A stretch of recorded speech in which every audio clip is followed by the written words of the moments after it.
Fiscal Drag Out of Control by Bill Mitchell. We have been so busy that it has been hard to keep the blog happening.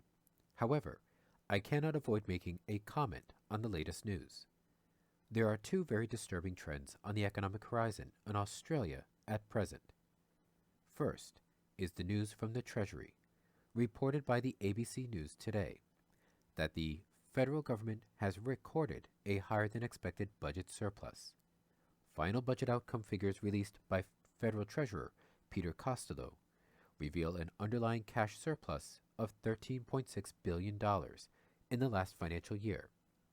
The surplus is $4.4 billion higher than expected at the time of the release of the last federal budget. End quote.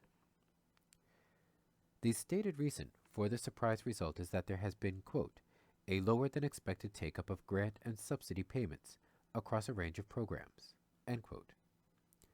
Which means that government spending is less than planned. Coupled with the booming tax revenue, partly driven by the rising price of oil, this result represents a massive new fiscal drag on the growth rate of the economy.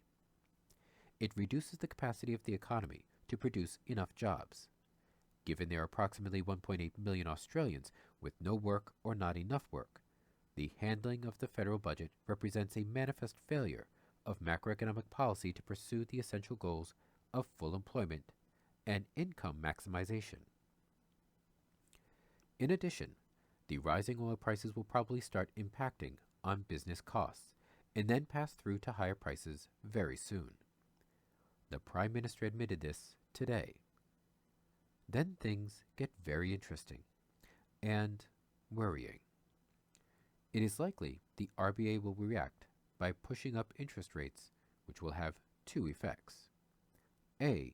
It will stifle interest-sensitive expenditure, investment and consumer durables. And B. More worrying is that it will threaten the balance sheets of the heavily indebted private household sector.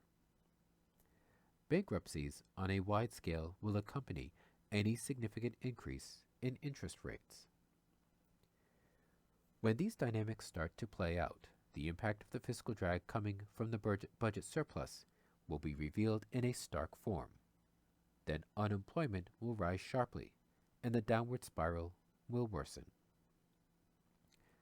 The second disturbing news today is the report from the Melbourne Institute that underemployment is now a bigger problem in volume terms than official unemployment. The Melbourne Age reports underemployed outnumber jobless and found that, quote, almost 50% of men and nearly a third of women who worked part-time were underemployed, end quote. In total, an estimated 600,000 Australians cannot find enough work. Given that around 60% of all new jobs created in Australia are now part-time, and around 60% of those jobs are precarious, low-paid, casual jobs, the government claims of overseeing a labor market success story are far-fetched indeed.